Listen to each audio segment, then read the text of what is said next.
I've been an internet marketer for several years now. One thing I've noticed is that a lot of the marketers that create software products are the ones that end up having seven-figure businesses. So that's one of the reasons why you want to get into the software business. I'm not saying that you're going to have a seven-figure business or a six-figure business, but it is a very lucrative industry.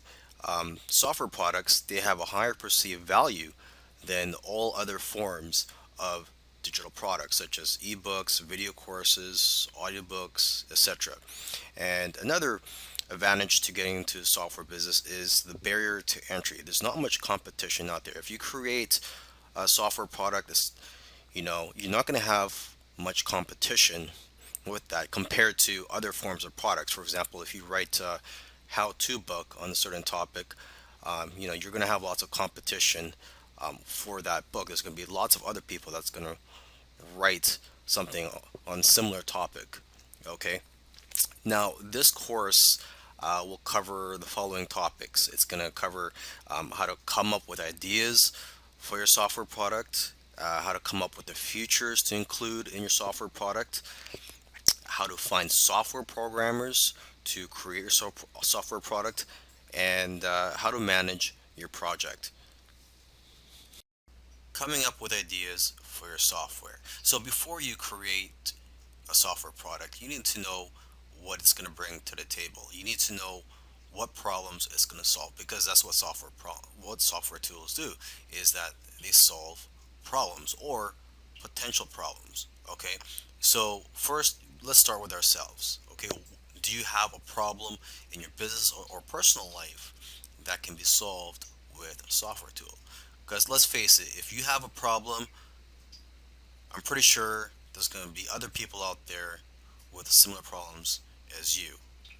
Okay, so your problem is not unique to yourself. You must also know your target audience that you plan to sell your software to. So basically, it comes down to two things. Okay, consumers have a particular problem that needs to be solved, and two, they are looking for something that will make their life easier. Okay, you can also look at social media, forums, and your customer base to get an idea of what types of problems your customers or potential customers have and what they're willing to pay for. Because most of the time, people will tell you what they want, and if you give it to them, they will buy it. Okay, and oftentimes it's simply a matter of taking something that already exists and making it better, or expanding on the current software. So you got to ask yourself, what software out there has room for improvement? Okay, and you got to remember this: it's not about just creating and selling software products. There's a lot of money to be made in selling software products. Don't get me wrong, but it's also about knowing what software products to create. So that's why it's important to know your target audience and know what it's like to be in their shoes. All right, so let's talk about coming up with a list of features and details of what your software is going to include. Okay, you got to remember to keep it simple though, because it's not about how many fancy features and buttons that your software has. It's about how the software can benefit the user. Okay, because sometimes it's the most simple software that can become a best selling product. Okay, but before you can approach a software developer, you must have a list of features and details about the software product you plan to create. Okay, so to get ideas, you can look at other software products in a similar industry. And also, what you can do is go to a website called hotscripts.com. And this site includes programs and scripts in every popular programming language. So this is a great way for you to get familiar with the different types of software out there. And you could also read the reviews for the various software products on that site. And basically, the more knowledge that you have, the better the software you can have developed. Now let's talk about finding software programmers for your project. Now there are various sites that you can go to find programmers where they will bid on your projects, and you can select the programmers based on the best price.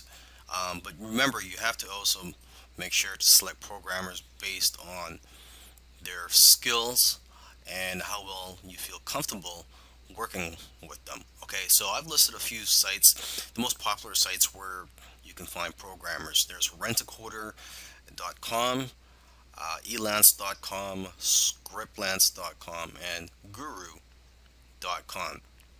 And you can also go to coding forums or other types of forums where programmers hang out to find people that are passionate about creating software products. Okay, so now when you visit these sites where programmers could bid on your projects, you have to know how to present your project. So make sure to first view how other people are listing their projects and how they are describing them on these sites.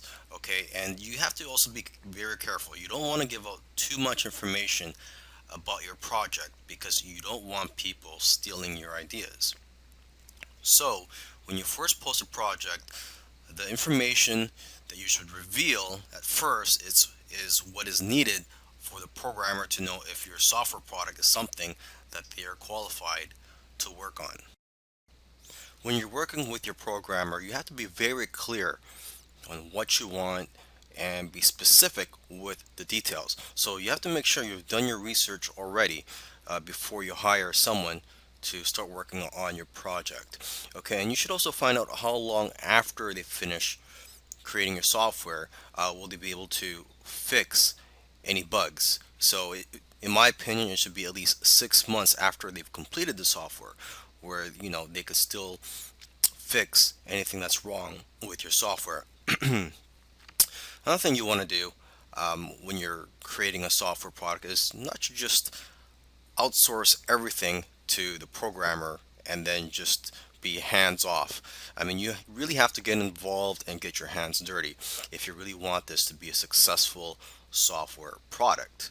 Okay, and instead of just telling them to just create your software product, you should break it down into smaller tasks so that it's easier to work on, and it'll be better for you to basically monitor the progress of your software product. Okay, so for example, you can have weekly or bi-weekly tasks or goals for them to complete to make it easier for you to manage this project. Okay, and you could also encourage your programmers or coders by giving them bonuses for doing well on some of the tasks that you give them. Okay, and you also want to let your programmers know ahead of time what your budget is so they know what to expect. And so with that being said, you shouldn't pay by the hour because it's hard to track the actual hours that they work, and that only encourages people to take their time on your project.